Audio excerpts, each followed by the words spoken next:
clients describe NBC as hell, as the worst conditions they've been in. From his $48 million Miami mansion to hell on earth where chaos reigns. From a life of opulence to the harsh confines of a cramped prison cell, Sean, Diddy, Combs's story has taken a drastic and unimaginable turn.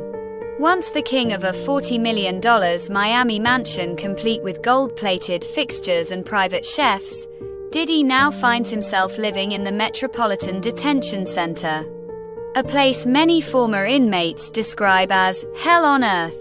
The contrast between his past life and his current reality couldn't be starker.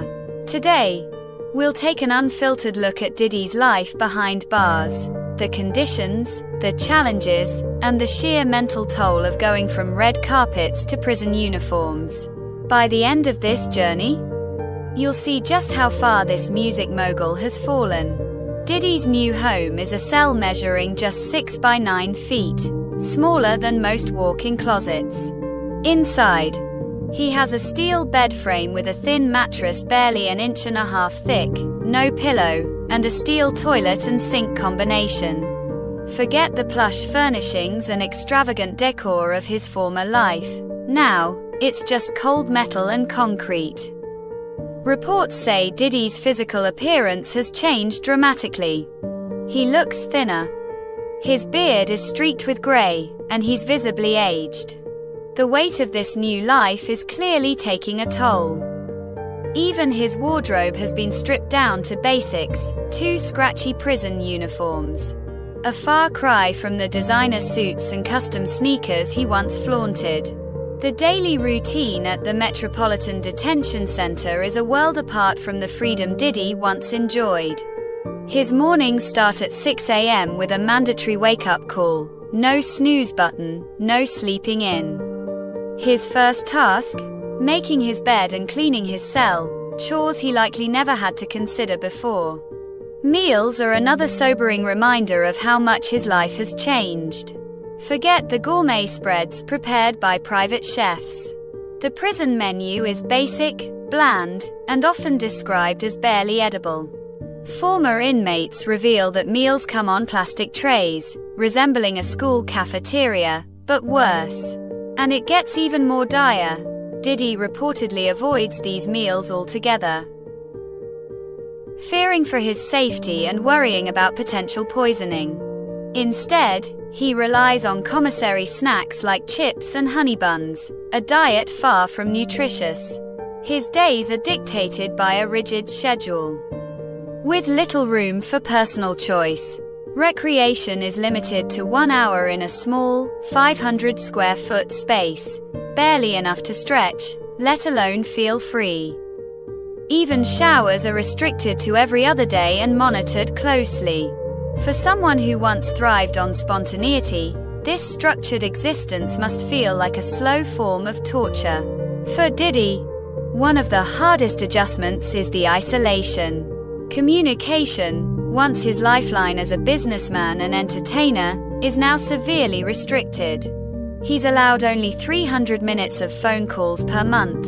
That's about 10 minutes a day if spread evenly. Every call is monitored, leaving him with little privacy. Even visits are tightly controlled. He gets just 1 hour per week with visitors, and only one person is allowed to see him per day. Visitors must follow strict dress codes and cannot bring anything inside. Every interaction is monitored, further emphasizing the loss of freedom he's enduring. The mental toll of these restrictions is immense. Diddy, a man who once built an empire through constant connections, now faces the crushing reality of isolation. Each phone call and visit must be carefully planned. A stark contrast to the freedom and influence he once wielded. Adjusting to life without luxury has been another monumental challenge. Commissary items, a lifeline for inmates, now play a crucial role in Diddy's daily life. With a strict spending limit of $160 per shop, he must budget carefully for essentials like toothpaste, deodorant, and snacks. Items that were once insignificant in his life now hold immense value. Personal hygiene is another area where the differences are painfully clear. Diddy, who once had access to high-end grooming products and expert barbers, now has to make do with the basics. A single bar of soap is provided weekly, and anything extra comes out of his commissary budget. Even clothing and bedding are stark reminders of his new reality. He's issued a standard clothing package, including one shirt, one pair of pants, and one pair of socks. Bedding consists of a thin mattress and 2 blankets, a far cry from the luxurious bedding he once enjoyed. The Metropolitan Detention Center itself is notorious for its poor conditions. Overcrowding, understaffing, and unsanitary facilities create an environment that is both physically and mentally taxing. For Diddy, this is more than just a loss of freedom. It's a dismantling of his entire identity. The lack of privacy, the unrelenting routine, and the constant surveillance are challenges that test even the strongest individuals. For someone like Diddy, who once controlled every aspect of his life, this level of confinement is particularly jarring. Once a music mogul who seemed untouchable, Diddy now faces a reality that is anything but glamorous. His life in prison is a humbling reminder of how far someone can fall, no matter how high they once climbed. This new reality is more than just a punishment. It's a complete reversal of everything he once knew. And as his time behind bars continues, the question remains, how will this experience change him? If at all. Diddy's story is one of contrasts. From lavish mansions to cramped prison cells, from freedom to rigid control, from a life of excess to one of strict limitations. His fall from grace is a cautionary tale, a stark reminder that no one is immune to the consequences of their actions.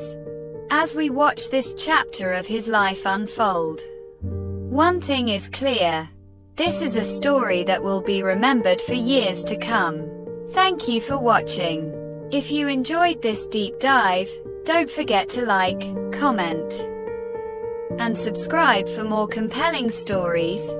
For the next chapter in this unfolding drama, click on the video popping up on your screen now.